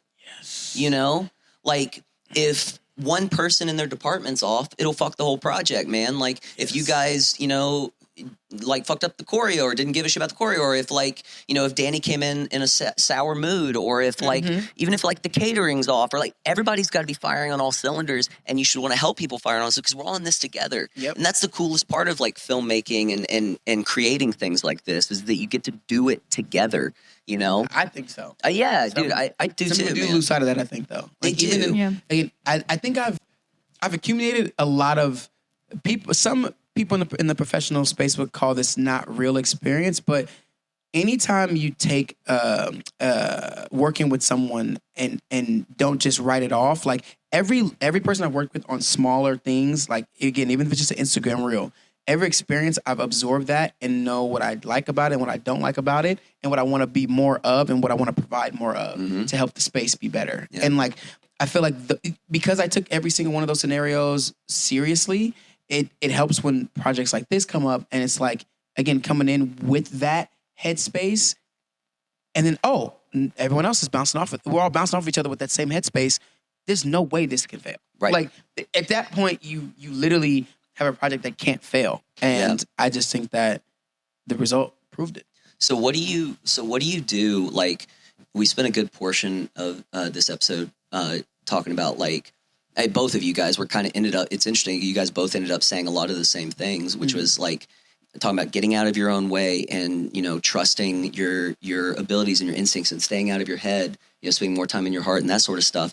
What do you do now that you're in your 30s now, you've been doing this for a minute, you're very successful, but you're very ambitious with even more things coming up. How do you, like on those days where you're like, son of a bitch, dude, like, I don't know if I can do this, or you're just like, you're having those times where like you can't get out of your head, right? Do you have like anything you go back to, or do you not have like times like that? Because in the short time I've known you, you are a very strong-willed, hardworking, optimistic like person. So maybe you don't have those experiences. I suffer in silence. And that sounds so sad, but I know I do something to help. And what I do is I go back and look at stuff that I've created in the past. And this is why when you create things, you have to do it with a good feeling, because it stays there forever. Right. And you think you're just doing that for the people watching. Yes, you are. But when you have those days where you don't want to get up, you feel like, what is the next thing? I'm kind of in my head about a lot of stuff. Maybe I don't know what to do. Go back and look at your old work and the work that made you happy and the work that made you smile. And you see that in the work you made, and then that fuels me back up. That's your biggest fan. Yes, that's what kickstarts you. It's like, but for me, it's like, not only do I remember the project turned out good, I remember how much fun I had making it with the people on screen. I remember little stories from each thing, makes me laugh. So now I'm bringing myself out of this funk from something that happened in the past, but I'm using the thing in the past to help me now push me forward in the future. Nice. Which is why everything matters. The decisions you make, someone just told me this the other day, decisions you make today affect the decisions, the you from 10 years from now. Yep. And you don't realize that until you have to look back on something and then have to be proud of it or not proud of it. But it's why I encourage people to create the things they want to create, do it in a good space, be in a good space, good mindset when you do it. Because when you look back at it, that's going to be the thing that pulls you out of the gutter. Because no one listens to you better than yourself. Yeah. Everyone else can tell you, you're talented, you're great, you're amazing, like, keep going. And a part of you hears that and you think, oh, you're just being nice. Right. That voice always shows up, right? But when you can look back on something you've done, and sometimes you would get on go mode, you don't even stop to smell the flowers, right? That time where life has been a little too much, you got to stop and smell the flowers. Smell your flowers and realize they still smell good. And you're like, dang, I did that? That is pretty cool. Yeah. I should do more of this. Well, I can. I showed that I can do it. Like, it's the biggest validation and affirmation of like, I can do it. I've done it already. Let me do more of this. And that's all people want is more of that. And that's all you secretly want too, is more of that. You just lose sight of it sometimes, but you got to look back on yourself and be like, that's why I do this. Yeah, dude. Yeah. Fuck yeah, dude. That's beautiful. It is beautiful. And it also, too, it can, like, you look back on it and you remember how far you've come. Yes. You know what I mean? You're like, damn, like, maybe, like, because I know I've got a gang of shit that I'm like, you know, you always wish you would have done better, and you critique your work and all that kind of shit. But I look and I'm like, man, but now I know who I am now because I was willing to do that, or because I had those experiences, you know? And I know you and I talk about it a lot, but I always think about, like, I think about that kid back in BFE Nowhere, Texas, like just this out of the box kid who refused to let go of who he was and what he wanted out of life and all of that. And that kid was brave enough to throw his shit in the back of a car and drive out to LA, right? And that kid took the bumps and he took the lonely nights where he cried himself to sleep, and he got the victories, and then it was one step up, two steps back, and the friends you make, the friends you lose, all that stuff that kid went through so that I could be here today. Yep. I owe it to that kid that sacrificed everything, you know, to continue believing in who he was. I can't let him down, you know? And in going back and looking at, you know, some of your previous work in those moments or things, it reminds you of that, man. And it reminds you how far you've come. And man, it's such a cliche, but it really is. It is the journey, not the destination. It's the adventure. And one cannot go on a journey if they stop. Therefore, they must always proceed ever forward. That's deep. You sick son of a bitch. You sick son of a bitch. That's right. That's right. Dude, we won't keep you because you're one of the busiest people I know. I genuinely believe that you have found some hack in the universe that gives you more hours in the day than a normal man. He's a real superhero. Yeah, actually is. You guys may know him or you obviously know him from his work and stuff like that, but the man behind the work and the hustle behind it, like that shit ain't an accident. You're where you are because of who you are. There's a song about it. No sleep. No Brooklyn. That's right. Oh, bringing up the Beastie Boys on the Ever Forward podcast. Come on now, bro. I speaking for myself, it has been such an honor to not only get to work with you. Of course, that's an honor. I feel like I'm a better performer today just from knowing you and working with you. And that's I genuinely, I mean that. I would say that if cameras weren't on. But it's been such an honor to meet somebody that has the heart and the mind and the work ethic that you do. And I am, you know, now we're friends. I'm a forever fan of just you as a human. And I know you've got so much more coming where you just in so many ways, it feels like, dude, I'm just getting started, motherfucker. Like it's really, and I cannot sing your praises enough on your performance, your ability to be such a wonderful teammate, like the attitude and everything you bring. You know, you guys were the team captains of the shoot. Genuinely, you guys were the team captains. Danny was, you know, the captain, like running the whole thing. But you guys were the team captains, and the both of you put forth so much effort, and you kept your smiles, and you kept just. I could just go on and on and on, but it has been an absolute fucking pleasure getting to know you, man. And you're just the man behind the talent is somehow even more impressive. I appreciate that. I mean, really, truly, yeah, 100%. You're great. You're one of those people who it's like you almost want to be mad at, who like for being so good. I know. But you deserve it. You deserve it. You know. Thank you. Like you can't hate on him. You just can't. God damn it, he's handsome, he's talented, he's funny, he's like a kind and hard-willed person. God, you piss me off. Like I said, we're all the same. Like I genuinely feel the same way about you guys. Like especially just how you were so hands-on with the solutions of each little thing we had to like work out. And then Mair, I mean, I'm not gonna lie, I remember there's a part, it's not in the death battle, but they cut it out. But like you had to do a scream. And like I genuinely felt like, whoa. And that's not even like a line. You know what I mean? That's just an emotion from a sound. And I could, in that sound, I saw and heard and felt all of your like hard work and what you put into like acting to be able to make that.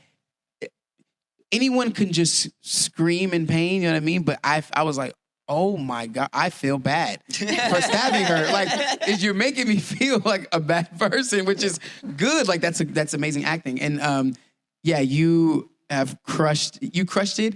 And I now have been me and my friend, we're gonna go back and look at all your stuff because we were talking about it in our reaction video we made, and just like, yeah, she's an amazing actress. Like, and I didn't realize how amazing until the little thing, doing little things. I'm like, yeah, ask me to scream like that. I don't know. This might not get the same. You're not gonna get the same. I'm like, well, the way you are able to move. Well, thank you, but the way you're free with your body, I'm free with my emotions. Yes. So it's the same thing, just different parts of the spectrum. So you can do it. You can do it. Right. You can get there. Yeah. Gotta work hard. You gotta be. Next project, we're gonna just put you in something where you're not allowed to punch anybody. Yes. You don't get to I'd love hold to see anything that. sharp. Yeah. Nothing Yeah. sharp. And we're gonna make you cry. You're gonna just I gotta talk no jutsu my way out of it. I gotta just act out of it. It's like, dang, Yeah. can't punch my way out of this one.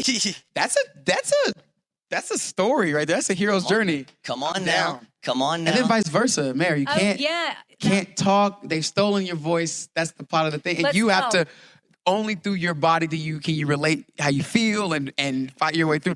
That'd be a dope. Come on now. Are we doing it? Let's fucking do that. Let's do actually. it. Let's do that. I love that. What do you call that? Yeah. I don't know. Outside of the box or inside the box, one of the two. Ooh, that's kind of tough. You guys might be front row seats to. No evil, feel no evil. I don't know. Some craziness. I don't know. We can, That's just a concept. Okay. Ooh. We got things cooking, y'all. You know, this is why this is meant. This is you saw it here first. You saw it here first. Don't Yes. steal our idea. Right. Oh my God. It's in production the next day. Someone's already got a copyright This is on genius. it. Yeah. Frankly, if anyone like that is watching the show, I'd be flattered. Yeah, fair. You know what? Hey, you got any connections at Apple? Yeah. Do you have connections with, I don't know, anyone that wants to give us money? There you go. Yeah. Let's make this fun, this thing. Let's go. Where you at, Blue Chew? Blue Chew, where you at? Yeah. Where you at, Blue Chew? Oh. Your boy's got bills to pay and other things to handle that you could probably help out with, but we're not going to go there. He's got a big personality, but not much else. It's I'm embarrassed. My cheeks hurt. Yo, I don't know what this. My cheeks. Unhinged. Absolutely unhinged. Fiction, why don't you look in that camera there and let the people know where they can find you, as if they don't already know. But let them know where they can find you and anything you want to tell them about coming up. The floor is yours. Well, guys, if you search Fik-Shun, Fikshun, on all platforms, you'll find me, a version of me. TikTok is Dance10 Fiction Official. Instagram is Dance10 Fiction. And then YouTube is Fik-Shun the Samurai. But yeah, check me out. You know, if there's stuff you haven't seen you want to check out, go look at it. What do I have coming up? I'm about to start going crazy on YouTube, guys. I want to make a lot more short film fights, and I have one coming out soon. It's a 1v30 birthday themed. I think you guys are gonna like it. It should be done in the next week or so. But yeah, and I'm just going to do more stuff, and honestly, probably collaborate with these beautiful people. So be on the lookout for all things us. Bro, you know what we got to do? You and I have to do a fight scene now. Yeah. Let's go. Let's go. I gotta build that mug up too. I want you to be like suited up. Like I want to do more like elegant fights. Yeah, where like it's James Bond style. James Bond style, but then like martial art. Like it's like how y'all kicking and punching in these suits and then not ripping. Like the cooler the suit is your power level. It's like every time the suit gets cooler, you're like, he must be the fun. No, But he you know must be what? the. I won't. Don't let me see the suit you're wearing before we can do the. We can train together, but don't let me see what you're wearing, and then I will only see what I'm wearing. So we show up. Right? I love that. And Trying to outdo each other in the suit. Yeah. Battle of the drip. Dog. Wait, actually, yes.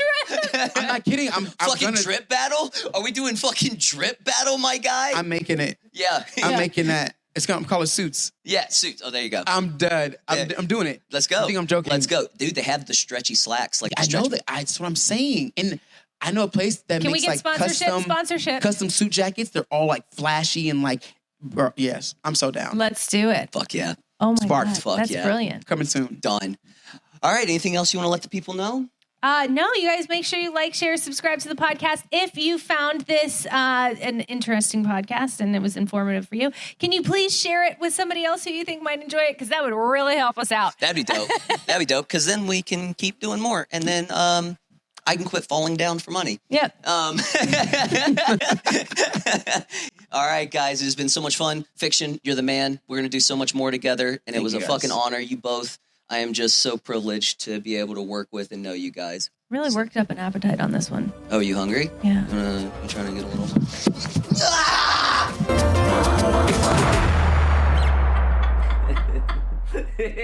Well, that's over with.